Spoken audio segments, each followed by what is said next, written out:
नमस्कार, मी स्नेहा. आपण पाहताय साम टीव्ही. साम संजीवनी या आरोग्य विशेष कार्यक्रमात तुम्हा सगळ्यांचं स्वागत. मंडळी, व्यक्ती तितक्या प्रकृती, स्वभाव हे खरंच हे, पण आता हा स्वभाव जो आहे या स्वभावात सगळ्यांच्याच दोष असतात, काही गुणदोष असतातच, पण यातल्या गुणदोषांवर संमोहनशास्त्र हे उत्तम औषध ठरू शकतं.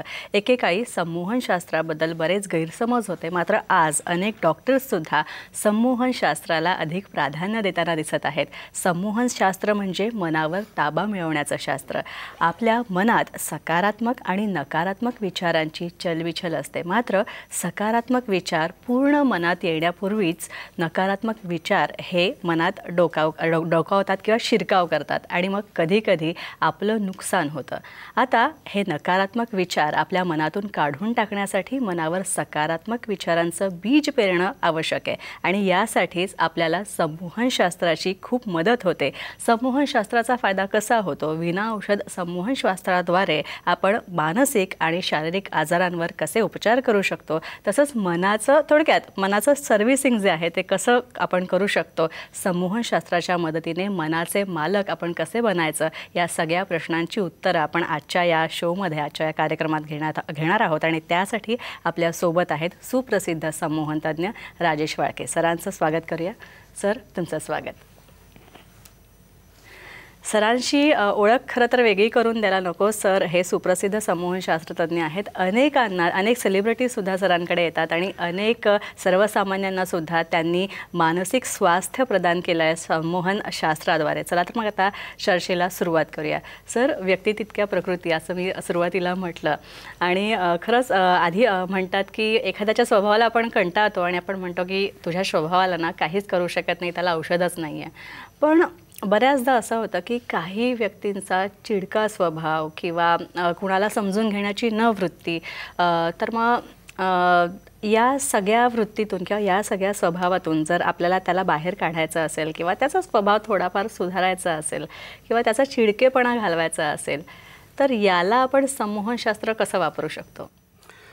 सुंदर प्रश्न आहे स्नेहाजी. आपण जर पाहिलं तर हा मोबाईल याच्यामध्ये याने आपल्याला संयम घालवलेला आहे. बऱ्याचदा आपण जर पाहिलं तर लोकांना सगळ्या गोष्टी फास्ट लागतात आणि जर ती फास्ट नाही मिळाली तर चिडचिड होते. जसं की ब्लिंकिट 10 मिनटात हवं आहे, स्विगी 20 मिनटात हवे किंवा मॅगी 2 मिनटात हवी. हा, पण मॅगी ती 2 मिनटात होईल कशी? पाणी उकळायलाच 2-3 मिनटं लागतात. मग ते फोडून टाकलं म्हणजे लोकांना जेवढं फास्ट, आणि जर तेवढं फास्ट जर झालं नाही, पहा, जर आपण काही व्हिडिओ जर तुम्ही सर्च करत असाल तर आपला जे बोट आहे ते 5 सेकंद जे रोलिंग होत असतं तिथे आपण स्किपवर आपला बोट असतं. म्हणजे आपल्यामध्ये संयम राहिलेला नाही. आणि जर संयम असेल तर रागसुद्धा ऑटोमॅटिक कंट्रोलमध्ये येऊ शकतो. म्हणजे मी बऱ्याचदा सांगतो की जर तुम्हाला संयम हवा असेल तर तुम्हाला समजा 2 व्हीलर चालवत आहे किंवा 4 व्हीलर चालवत आहे, 1-2-3 महिने फक्त हॉर्न वाजवू नका, 10 मिनटं लवकर निघा. कारण किती आपण लवकर बऱ्याचदा पहा की हॉर्न जरी वाजवला तरी माणसाची चिडचिड होते, काहीतरी बोलून जातो, समोरच्या व्यक्तीला काहीच फरक पडत नाही, कारण ते त्यालाच ऐकायला येत असतं आणि त्याच्यामुळे ही चिडचिड वाढत जाते. आता हे संमोहनाद्वारे आपण जर पाहिलं तर खूप फास्ट रिझल्ट आहेत. हा, पण हे जरी फास्ट असले तरी हे टिकून ठेवण्यासाठी 3 महिन्याचा आपल्याला संयम लागतो. तेव्हा आपण या संमोहनाद्वारे खूप फास्ट रिझल्ट आपल्याला मिळू शकतात आणि त्यासाठी काउन्सिलिंग करून घेणं ते सुद्धा मोफत, याची फार गरज आहे. कारण माझ्याकडे मोठमोठे स्पेशालिस्ट डॉक्टर्ससुद्धा येत असतात, गृहिणी येत असतात, विद्यार्थी येत असतात. त्यांच्या चुकीच्या सवयी जे काही असेल ते, त्याच्या चुकीच्या सवयी म्हणजे विचारांच्या सवयी बदललेल्या असतात आणि चुकीचे विचार म्हणजे मानसिक आजार नाही, है ना. बऱ्याचदा निगेटिव्ह विचार म्हणजे डिप्रेशन म्हणजे मानसिक आजार झाला का? तरीही 10-20 वर्ष मी क्लायंट पाहतो, पेशंट पाहतो की 10-20 वर्ष औषधं खाऊन आलेले असतात आणि माझ्याकडे आल्यानंतर पहिल्याच दिवशी त्यांना काउन्सिलिंगमध्येच बरं वाटायला लागतं. कारण काउन्सिलिंगमध्येच मी काही छोटीशी एक थेरपी देतो, त्याच्यामध्ये त्यांना तिथंही बरं वाटतं आणि घरी गेल्यानंतर सुद्धा बरं वाटतं. घरी गेल्यानंतर जर बरं वाटलं तरच आम्ही सांगतो पुन्हा तुम्हाला आम्ही ट्रीटमेंटला घेऊ शकतो. जर तुम्ही जर इथेच बरं वाटतं आणि घरी गेल्यानंतर जर तुम्हाला बरं वाटत नाही तर याचा अर्थ आम्ही सांगतो येऊ नका तुम्ही. कारण संयम पाहिजे आणि चिडचिड, राग हे सगळं आहे कुठे नेमकं? हे तुमच्या अंतर्मनामध्ये आहे. अंतर्मनाचं ते प्रोग्रामिंग करणं गरजेचं आहे.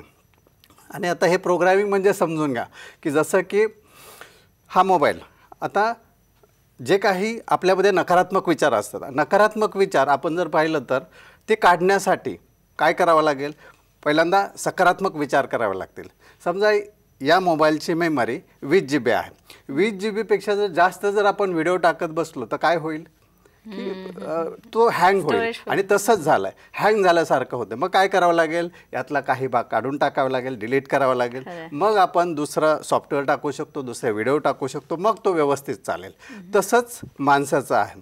आपल्याला जोपर्यंत प्रोग्रामिंग करून घेत नाही तोपर्यंत याच्यातून बाहेर पडणं अवघड जातं. औषधं गोळ्या याला पर्याय नाहीत हे पहिलं समजून घेणं गरजेचं आहे. आणि त्यासाठी मोफत काउन्सिलिंगसुद्धा महत्त्वाचं आहे. सर, तुम्ही म्हणालात त्याप्रमाणे आता खरं तर मोबाईल ही गोष्ट जितकी उपयोगाची आहे किंवा जसा त्याचा सदुपयोग व्हायला हवा तसा होत नाही आहे. आणि मुलांच्या हाती नको त्या वयामध्ये मोबाईल येतो आणि त्यावर नको ते पाहिलं जातं आहे. आणि यामुळे मुलांची कुठेतरी चिडचिड वाढते, स्वभाव मुलांचे खूप ड्रास्टिकली चेंज होतात. तर मला आणखी एक असं विचारायचं आहे की बऱ्याचदा मोबाईलवर आपण काहीही पाहतो आणि ते पाहता पाहता ही गोष्ट आपल्यात का नाही, समोरच्यात आहे. तो व्हिडिओ बघतो, एखादी सुंदर तरुणी बघतो आणि साहजिकच स्त्रियांच्या मनात हे सुद्धा येतं की मी अशी का नाही आहे. आणि मग असुरक्षितता किंवा आत्मविश्वास खूपच खालावणं या सगळ्या गोष्टी होतात. तर याला आपण संमोहनाद्वारे कसा उपचार देऊ शकतो? बऱ्याचदा असे क्लायंट माझ्याकडे येत असतात आणि याच्यामधून मोबाईलमुळेच डिप्रेशनमध्ये गेलेले असतात. तर कालच एक पेशंट आले होते, सॉरी मी पेशंट नाही म्हणणार, सब्जेक्ट आले होते. आणि हाच प्रॉब्लेम होता की मोबाईलमध्ये पाहून पाहून इतकं त्यांना ॲडिक्शन झालं. आता ॲक्च्युली मोबाईलमध्ये ॲडिक्शनच झालेलं आहे. तर ते पाहून पाहून अरे एवढी मोठी मोठी लोक काय काय करत आहेत, किती यशस्वी होत आहेत आणि मी काहीच करू शकत नाही. आणि याच्यामध्ये रात्रंदिवस असे महिने त्यांनी वाया घालवले आणि डिप्रेशनमध्ये गेलेले. हां, आता याच्यातून बाहेर काढणं आमच्यासाठी सोपं आहे कारण आमचं रोजचंच काम येते. जसं ठाणे क्लिनिक, त्याच्यानंतर पुण्यामध्ये म्हणजे ठाणे क्लिनिकला सचिन सर असतात, इथे पुण्याला मी असतो. मोफत 1.5 ते 2 तासाचं काउन्सिलिंग आम्ही स्वतः तिथे करतो, स्वतः तेवढा वेळ देतो. आणि त्यानंतर तुम्ही रिझल्ट मिळाल्यानंतरच तुम्ही आमच्याकडे यायचं असतं. आम्ही तर सांगतो आमच्याकडे येताना निगेटिव्ह होऊन या, कारण सगळीकडे सांगितलं जातं पॉझिटिव्ह राहा, हे करा ते करा, आपण ऐकलं आहे आत्तापर्यंत.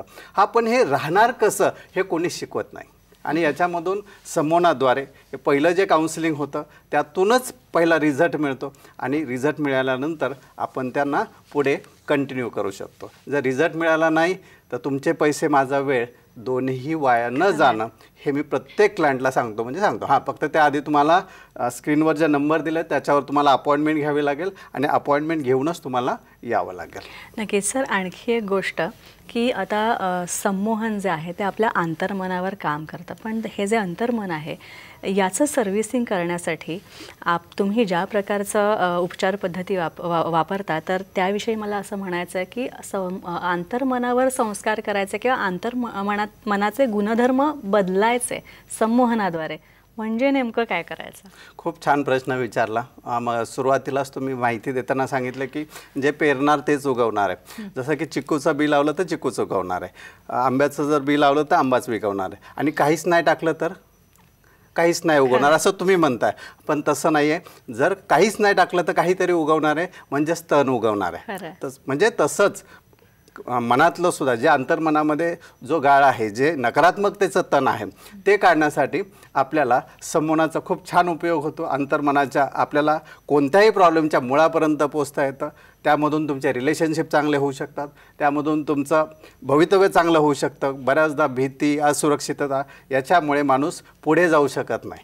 त्याचं करिअर, फायनान्स याच्यामध्ये तो चांगलं डेव्हलपमेंट करू शकतो. आणि मेन म्हणजे की स्वतःवर त्याचं कंट्रोल येतं. कारण राग, चिडचिड हा कधीच येत नाही. जर प्रत्येकजण कोणी सांगत असेल, आणि येतात माझ्याकडे क्लायंट्स येतात की नाही मला राग येतो, मी सांगतो तुम्हाला राग कधीच येत नाही, हे मी स्टॅम्प पेपरवर लिहून देतो. पहा, जिथे तुमचा जोर चालतो ना तिथेच राग येतो. जिथे तुमचा जोर चालत नाही, बॉसच्या समोर राग येणार नाही, प्रिन्सिपलच्या समोर राग येणार नाही. म्हणजे याच्यातून म्हणजे बरंचसं तुम्हाला शिकायला भेटतं. म्हणजे ह्या थोड्या वेळामध्ये मी एवढं सगळं समजून सांगू शकत नाही, पण जेव्हा तुम्ही तिथे येता त्यावेळेस तुम्हाला तुमच्यासमोर काही प्रॅक्टिकलसुद्धा करून दाखवले जातात आणि त्यातून मग त्यांना ते क्लिअरिटी मिळते आणि एकदा क्लिअरिटी मिळाली की या प्रॉब्लेममधून बाहेर पडणं सोपं जातं. नक्की. जर तुम्हाला सुद्धा तुमच्या सगळ्या अडचणींवर मात करायची असेल, तुम्हाला मानसिकदृष्ट्या सबल व्हायचं असेल, तर तुम्ही सुद्धा राजेश वाळके यांना भेट देऊ शकता आणि त्यासाठी स्क्रीनवर जे नंबर दिले ते तुम्ही नोट डाऊन करून घ्या. तसंच सरांचं पुण्याचं जे सेंटर आहे, सरांच्या पुण्याच्या क्लिनिकमध्ये तुम्ही भेट देऊ शकता. मोफत समुपदेशन आणि मार्गदर्शन तुम्हाला सरांचं या क्लिनिकवर जाऊन मिळू शकतं. आता आणखी आपण बघणार आहोत काही प्रतिक्रिया ज्या आमच्याकडे आहेत, ज्या व्यक्तींना खरंच काही त्रास होते, मानसिक त्रास होते आणि त्याच्यातून बाहेर पडण्यासाठी त्यांनी राजेश वाळके यांच्याकडे संमोहन उपचार करून घेतले आणि यानंतर कशा प्रकारे त्यांच्या स्वभावात बदल झाला ते पाहूया. नमस्कार, माझे नाव मनीषा सोटे. मी इथे सरांकडे आज काउन्सिलिंग सेशनसाठी आले होते. बट मी आल्यानंतरची मी आणि काउन्सिलिंग सेशन घेतल्यानंतरची मी त्यामध्ये मला जमीन आसमानाचा फरक वाटतोय. सो मला जो स्ट्रेस होता, जो विनाकारणच ओव्हर थिंकिंगमुळे जे एक नैराश्य आलं होतं, ते सरांनी आय डोंट नो सरांनी काय मॅजिक केलं आणि त्यामध्ये मी इतकी I am so grateful to sir आणि thank you so much sir for everything. आणि इतकं माझ्यामध्ये जर एवढीशा कमी वेळात जर तुम्ही एवढे चेंजेस करू शकता तर डेफिनेटली मला असं वाटतं की मला ज्या प्रॉब्लेमसाठी मी आली आहे त्याच्यातून बाहेर काढणं सरांसाठी एका हातचा मत असेल. त्यामुळे मी डेफिनेटली सगळ्यांना रेकमेंड करेन की सगळ्यांनी अवश्य जो काही आपले प्रॉब्लेम्स असतील, जे काही तक्रारी असतील, त्या नक्की सरांकडे भेटून आपण त्यातून बाहेर पडू शकाल ही मी गॅरंटी आत्ता इथे काउन्सिलिंग सेशन नंतर देऊ शकते. सो धन्यवाद. Thank you so much Rajesh sir. इथे आलो ट्रीटमेंट घेण्यासाठी. ट्रीटमेंटच्या अगोदर माझ्यामध्ये पूर्ण नैराश्य असायचं, निगेटिव्ह एनर्जीज अँड नेहमी असे नकारात्मकच विचार यायचे. त्यामुळे माझं सर्व प्रत्येक दिवशी डिफिकल्ट व्हायचं. प्रत्येक क्षण हा जो होता मला खूप कठीण जायचा आणि नकारात्मकच विचार यायचे आणि त्या कारणामुळे माझा जॉब पण गेला होता त्या नकारात्मक ह्याच्यामुळे. आणि कधी कधी सुसायडलचे पण माझ्याकडनं हे यायचे, विचार यायचे माझ्यामध्ये निगेटिव्ह. ते आलो, ट्रीटमेंट घेतली, जणू काही नवीन जन्मच झाला असं वाटायला लागलं. ही ट्रीटमेंट घेतल्याच्या नंतर माझ्यामध्ये जी निगेटिव्ह एनर्जी होती ती कम्प्लिटली संपली आणि एक नवीन पर्वाला एक सुरुवात झाली. Positive energy with positive energy आणि सकारात्मक विचार आता यायला लागले. आणि सरांची जी 2 सीड्या आहेत, एक सीडी आता ती जी मी ऐकतो, सीडीज ऐकतो, त्याच्यामुळे माझ्यामध्ये स्वतःहून रोज ऐकून माझ्यामध्ये ते चांगले बदल वाढतच चाललेत. त्यामुळे डॉक्टरांचे मी खूप आभारी आहे आणि राजेश सरांना माझ्या मनापासून धन्यवाद. यानंतर एक छोटासा ब्रेक घेऊया.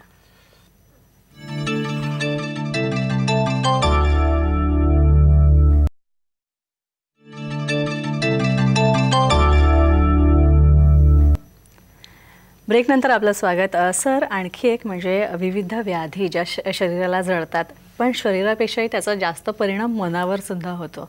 तर यातनं जर बाहेर यायचं असेल तर आपण संमोहनशास्त्राचा कसा वापर करू शकतो? हे पहा की संमोहनशास्त्रापेक्षा असंच कसं बाहेर पडायचं ते फार महत्त्वाचं आहे. म्हणजे संमोहनशास्त्रानुसार मी सांगितलं ना, रिझल्ट फास्ट आहेत पण ते टिकून ठेवण्यासाठी एक 3 महिन्याचा किंवा 90 दिवसाचा जो संयम लागतो तो तुमच्याकडे हवा, नाही का. आता जे काही आपल्याला बदल करायचे, म्हणजे समजा एखाद्याची पाठदुखी आहे आणि त्याला तो कोसत बसतो, नाही का, आयुष्यभर कोसत बसतो. हा पण त्याला जर नंतर समजा, म्हणजे हे उदाहरण आहे, समजा जर त्याला जर पुढे जर काही ॲक्सिडेंट झाला किंवा त्याचा समजा पाय हे झाला, फ्रॅक्चर झाला किंवा कुठेतरी मानेला काहीतरी झालं असेल, तर त्यावेळेस आहे ना तो ती पाठीचं दुःख विसरून जातो आणि दुसऱ्या दुःखावर, म्हणजे पहिलं ते बरं होतं है ना, आणि आता जो आहे तो जास्त त्रास आहे. हा म्हणजे पहिलं जे आहे ते बरं आहे म्हणून जर तुम्ही जर कोणत्याही कामाला, जर नवीन कामाला जर सुरुवात केली तर मग, कारण आपण कोसत राहतो आणि तिथेच आपले मानसिक आजारांना सुरुवात होऊन जाते. कारण एखादा विचार आपण जर रिपीट केला तर तसे आपण बनतो. म्हणजे एखादा विचार म्हणा, एखादी भावना म्हणजे किंवा कल्पना, ज्या चुकीच्या कल्पना, जसं आपण त्या कल्पना करत जातो, म्हणजे जसं की आम्ही सांगतो की मॅक्झिमम हे प्रॉब्लेम मोबाईलमुळेच आलेत. पण मी रोज ऑफिसला जाण्याच्या आधी मी घरातून मोबाईलची पूजा करून जातो. हा, मोबाईलमुळेच माझे क्लायंट मला वाढलेले आहेत. त्याच्यामुळे मी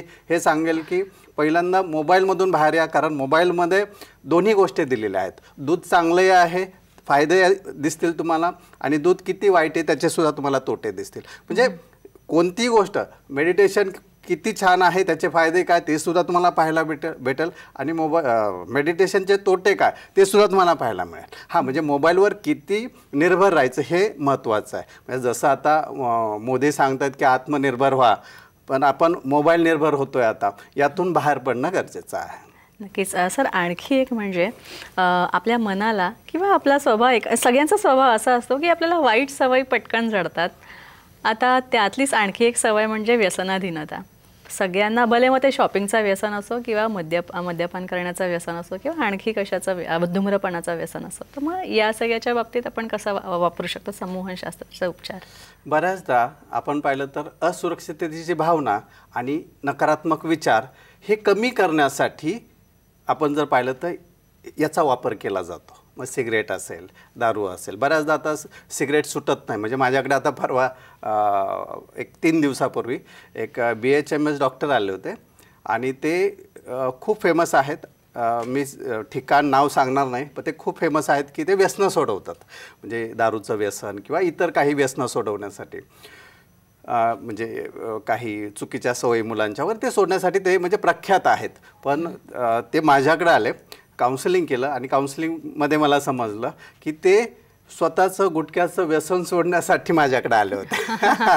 म्हणजे प्रत्येकाला गरज आहे. म्हणजे या शास्त्राची जर मुलांनाच नाही तर प्रत्येकाला, म्हणजे गृहिणी असेल, विद्यार्थी असेल, नोकरदार असतील, प्रत्येकाला या गोष्टीची गरज आहे. आणि याच्यामधून काय होतं नेमकं म्हणजे समजा तुम्ही जर दवाखान्यात गेला, समजा तुमचं पोट दुखतं, तुम्ही गेलात 2 दिवसाच्या गोळ्या घेतल्या, 3 दिवसाच्या गोळ्या घेतल्या, पोटदुखी बरं होतं. पण इथे तसं नाही आहे. इथे तुम्ही आल्यानंतर तुमचा एक प्रॉब्लेम असतो, तो जाण्यासाठीच असतो.